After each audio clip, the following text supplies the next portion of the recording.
Tipu Sultan was a Muslim fanatic. So you cannot celebrate a birthday or a Jayanti of a person by divorcing his religion, because all that Tipu did was persecute temples, demolish idols, and convert people in thousands. And this is not the version of the BJP, Bajrang Dal or the RSS, but this is the version by primary sources of historians.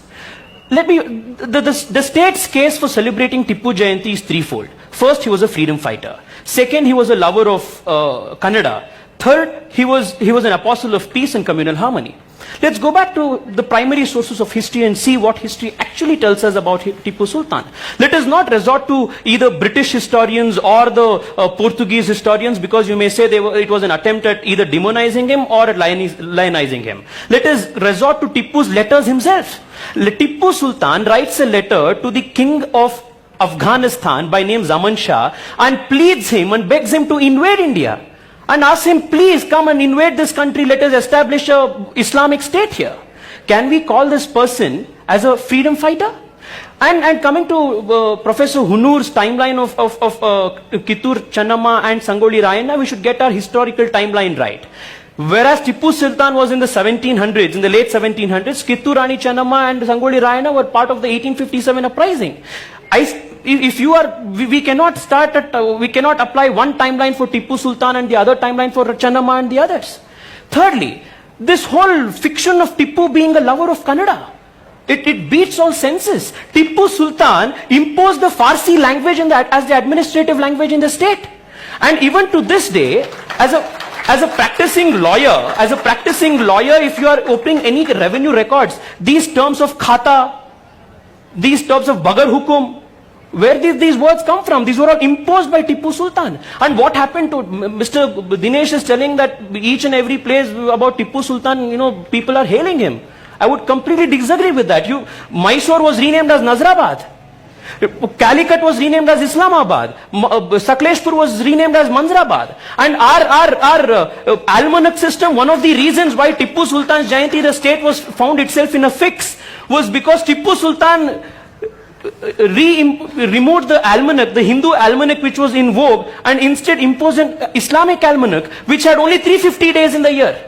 And because of that reason, people in everyday Mysore at that point of time started finding it difficult as to a Sunday in the previous calendar became Tuesday in Tipu's calendar. And that resulted in Tipu Jayanti also being celebrated on a different scale. Right. Lastly, this whole question about Tipu being benevolent to temples of Srirangpatna and all of that.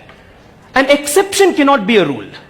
Louis Rice in his Malabar Gazetteer, Louis Rice in his Mysore Gazetteer mentions that under Tipu Sultan's tyrannical rule of 17 years, more than 8,000 Hindu temples were desecrated and idols were destroyed. And the only two temples in which everyday puja was taking place was the temples of Srirangapatna, because those temples were where his astrologers were praying. And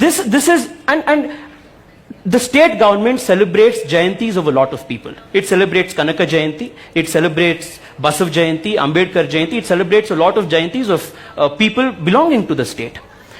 Nowhere in the last so many years has a Jayanti of a person which the state government has commemorated taken place by imposing 144 section in the state. That itself goes to show that the state, you go to Chitradurga, Madakari, the Nayaka community in Chitradurga rose up against it. You went to Kodagu, the Kurgis rose up against it. Tell me, is there any logic to celebrating a historical figure's Jayanti by imposing curfew and 144 section in the state? You're making two different points. I would like to lastly, I just had to add one thing, Maya, with respect to the Muslim and this whole thing. It's definitely not the question of saying we are against Tipu celebration of Tipu Jayanti because he happens to be a Muslim, or that argument is completely baseless. To place the facts in matter, if the state government thought it wanted to symbolically appease a particular community by celebrating a Jayanti of, say, a Muslim leader, why couldn't we celebrate the Jayanti of, say, Shishunal Sharif, who actually spread communal harmony. Who are we showing, who are we going to make as role models to our country? Are we going to show to our young people that you should aspire to be an Abdul Kalam or a Yaqub Memon? That's first. The fact that Tippu fought against the British cannot be the only yardstick It's to not hail the him only as a hero. yardstick. Dinesh Prabhu. It's not the only yardstick. Because Tippu, Let him say, if it's the only yardstick, then I'll say yeah. Tippu did not fought only against the British. Tippu also fought against the Nizam. He fought against the Zamorins of Kerala. Tippu fought also against the Marathas. So how can you call Tippu a freedom fighter just because he happens to fight British? British I was will just not say one he's a of his freedom enemies. fighter. I will not say He he's a was freedom just fighter. one of his enemies. Second, while I was speaking about Tippu's policy of religious persecution, Tippu writes letters to his commanders and asks them, give me an account of how many people did you convert? That's part of his And conquering. That's past. He's conquering other and kingdoms, other even in his territories. state, even in his, sir, 1 second, please. Even in his state, Tippu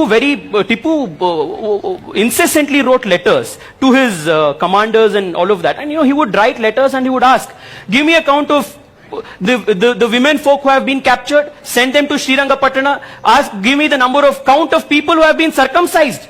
Give me a count of these. These are documented letters which you will find in the India Office of London today, translated from Parsi to English by William Kirkpatrick. You will also find Portuguese historians of that time by name Father Bartolomeo. He writes in his book Voyage of East Indies, he writes, I was appalled to see the kind of torture and religious persecution that was taking place in Tippu's period. And William Logan, one of other British historian, in his Malabar Manual writes, if Tippu's atrocity can be compared to any other religious figure in history, it can only be allowed in Khilji, Muhammad Ghori and Muhammad Ghazni and Aurangzeb. This is what primary sources of history tell. The last point about celebrating these things today and why this happens and what whitewashing of these atrocities, the repercussions of it today. Well, if we are going to whitewash what Tippu did in the name of religion, in the name of expanding his Islamic empire, in the name of converting kafirs and establishing a Darul Islam in India, and if we are not going to observe or analyze what his motivations were, then probably today we will be at a loss to find out what the actual motivation is behind, say, an Al-Qaeda or a Lashkar-e-Taiba and ISIS. So this is the casualty of whitewashing history.